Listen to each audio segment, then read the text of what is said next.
Ndabasuhuje inshuti zacu kandi mbaye nikaze mu kiganiro cy'uyu munsi nawe uhageze aribwo bwa mbere nawe ndagusuhuje kandi ngo wanikaze mu kiganiro ndetse musaba yuko nuramuka wumvisha ukunze ibiganiro byacu uze kwibuka gukora subscribe uyu munsi tukaba tugiye gutekera hamwe ibirayi byiza biryoshye ifiriti nziza ziryoshye zirimo ibirungo mbese ujye urya ifiriti mu bwoko bungahe.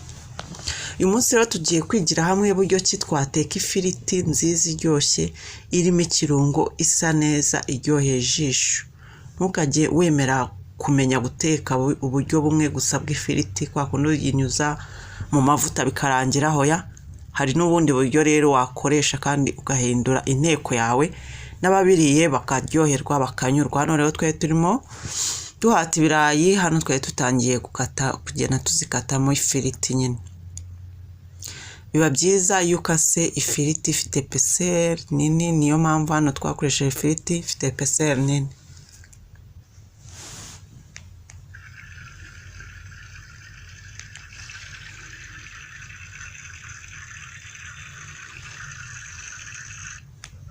Ibi by'ibirayi rero twari tumaze kubikata ifiriti tugiye kubishyira mu mavuta.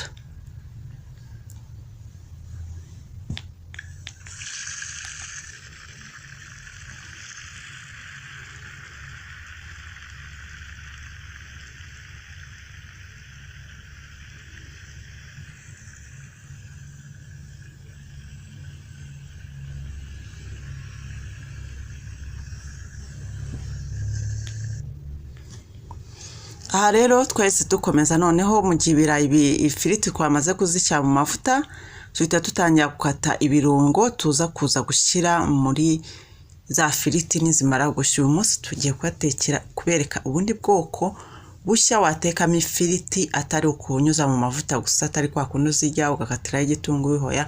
Noneho tugiye kukwereka uburyo ki wazijya noneho ifiriti zirimo ibirungo zinyujije mu birungo. Aha rero twari turimo tukata igitunguru tukirangije dushyiraho n'agapwavuro. Twese tukatiraho n'agapwavuro gakeya, ntabwo dukunda gukoresha pwavuro nyinshi, ntabwo iryoha cyane mu biryo, ariko igitunguru cyo kiba kigomba kuba kigaragara kabisa. Igitunguru hano turacyemera, niba ari ikintu dukoresha cyane ni igitunguru, haba muri salade haba mu biryo dukoresha igitunguru cyinshi kigaragara. Hano rero twe turangije twe twakatiye ku ipano kuko n'ubundi ariyo tugiye gutekeraho, tuhita dutangira gushyiramo amavuta kugira ngo tubone uko dutangira guteka ikirungo cyacu tuza gukoresha mu kanya. Icyo nicyo kirungo rero tugiye guteka. Turangije tukatiramo seleri, twari twibagiwe gukatiramo seleri. Tuhita dushyiramo seleri mu gihe ipanu yacu twari tumaze kuyishyira ku kakwiziniye. Akakwiziniye keza cyane kagira isuku, gakoresha amavuta kadakoresha gazi. N'agakwiziniye keza cyane nako tujya tugakoresha kitwa koko.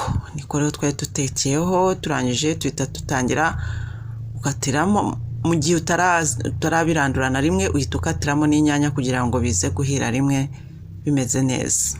Ikirungo cyacu ugomba kugiteka igitunguru pwavuro ntibishye cyane, bigashya mu rugero ko nibwo biba biryoshye. Hano rero twahise tukatiramo inyanya kugira ngo koko bitaza gushya cyane, bize kuba bihiye mu rugero, nibwo twahise tukatiramo inyanya. Aha rero byari bitangiye gushya. Muri geto rero ntabwo umuntu bigomba ngo umuntu ngo arashaka ngo imyuko n'ibiki igihari nicyo ukoresha. Kaka gakwiziniye kacu tuba turi gukoresha ni keza, kagira isuku, ni gacumba umwotsi, ni keza pe. Nuko ikibazo cyako turadufuta twayo dushira vuba. Aha rero twari tutangiye gushyiramo umunyu buri bituma ibiryo bishya vuba kandi bigashya neza. Tutangira rero noneho tubivangavanga. Urabona yuko igitunguru gisa nk'igitangiye gushya, inyanya so urabona yuko zamaze gufata umuriro. Twagombaga rero kuzicucuma kugira ngo nazo zibashe kuba zihiye neza. Inyanya zo zigomba gushya neza zikegerana. Aha rero urabona yuko ikirungo cyacu cyatangiye gushya, umuriro byo murawubona, ibintu bimeze tayari. Aha rero twahise tuvuga umwanya wo gushyiramo sositomate. Ubu urageze dushyiramo sositomate. Urabona ko ikirungo cyacu kiri gushya, kirasa neza, kimeze neza. turavanga. Iki nicyo turi buze gukoresha muri za firiti ziri ku mbabura hanze. Twatetse kuri gaze hanze, noneho twari twayisohoye.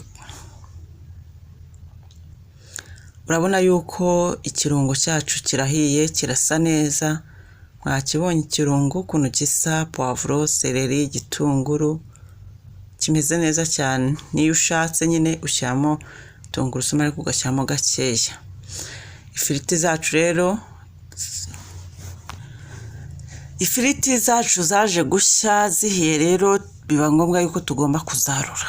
Aha rero twari dutangiye kuzarura, zari zimaze gushya, tugomba kwarura ifiriti yacu igashya yahiye. Aha rero ubwo uribaza waruza rushe, waruza.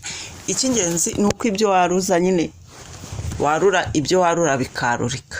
Twari narindi kwaruza rushe, kandi na rushe irarura. Ifiriti urabona yuko isa neza, urabona yuko ni ifiriti bari nini ibigaragara. Nago muri ibi iyo ushatse gukora aya mafiriti ushyiramo ibirungo, uba ugomba gukora ifiriti nini igaragara.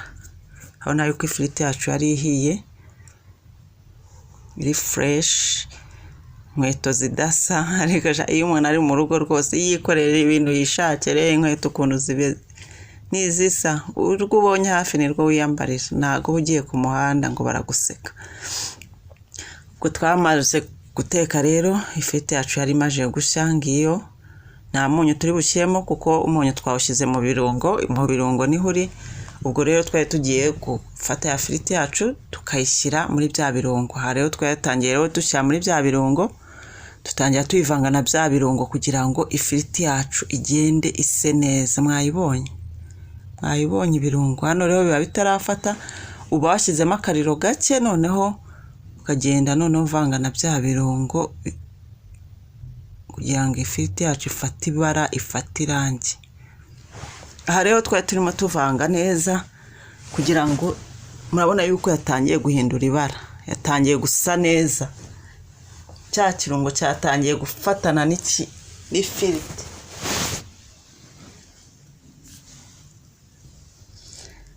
Aha rero twakomeje tuvanga, urabona yuko ifiriti yacu iragenda isa neza ku muriro rwose, ku ipanu. Urabona ukuntu isa, ntimukajye mugingi imwe, hoya ujye wiga n'indi nteko, wige guhindura inteko.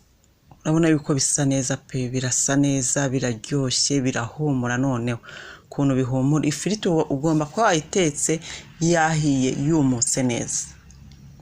Warangiza ukabona kuyishyira muri ibi birungo biri ku mbabura, ugashyiraho, noneho ukagenda ubirandura. Noneho cya gitunguru, ya poivro, bya bindi byose wakoresheje ikirungo bikagenda bifata ibara. Urabona ifiriti irasa neza, dore bya birungo, dore bya bitunguru nababwiye, dore za seleri na poivro ukuntu bisamo neza, birasa neza cyane. Aha rero byari bihiye, urabona ukuntu bisa neza. Ibi ni ibiryo wakora umuntu, haba umukuru, haba umutoya, haba umwana, babikunda. Ni ibiryo bitarimo amavuta menshi, ni ibiryo bisa neza. Ugahindura inteko yawe, ugahindura kugabura kwawe ku meza. Urabona kubyarura birasa neza, biracumba umwotsi. Abo wabigabura bose nawe utabikunda kuko biraryoshye. Nawe urebye kino kiganiro ni ukuri uze kubikunda cyane. Birasa neza, birasa neza, birasa neza, birasa neza, birasa neza. Wabonye ifiriti yafatanye n'ikirungo. Hano rero twari tumaze kwarura ibiryo byacu, murabona yuko bisa neza, biryoshye, bibereye ijisho, ndetse no mu kanwa biba biryoshye, biba bihumura. Noneho mwana we, abaturanyi barumiwe, bahora bavuga ati inteko mwirirwa mudutekera noneho zirakaze. Twaba ati mujye kuri YouTube mujye kwiga guteka, tuba twabibashyiriyeho. Hano rero twahise dufata agasenda kacu twari twakoresheje, sinkunda kurya kenshi, kariya kaba gahangije kuri njyewe. Ubundi kira muri bya birayi, muri za firiti zanjye. Murabona ukuntu bisa ibiryo koko. Wowe ubigerageje ntiwabiteka, sinkwigisha ukuntu wabikora, wowe utarabikora bikore, noneho bibagaburire. ikirungo ushyiremo amavuta make kuko ari mu ifiriti arahagije. Mwakoze rero kubana natwe, ndabashimiye cyane. Amahoro n'imigisha y'Imana igikomeza kubaho naho ubutaha.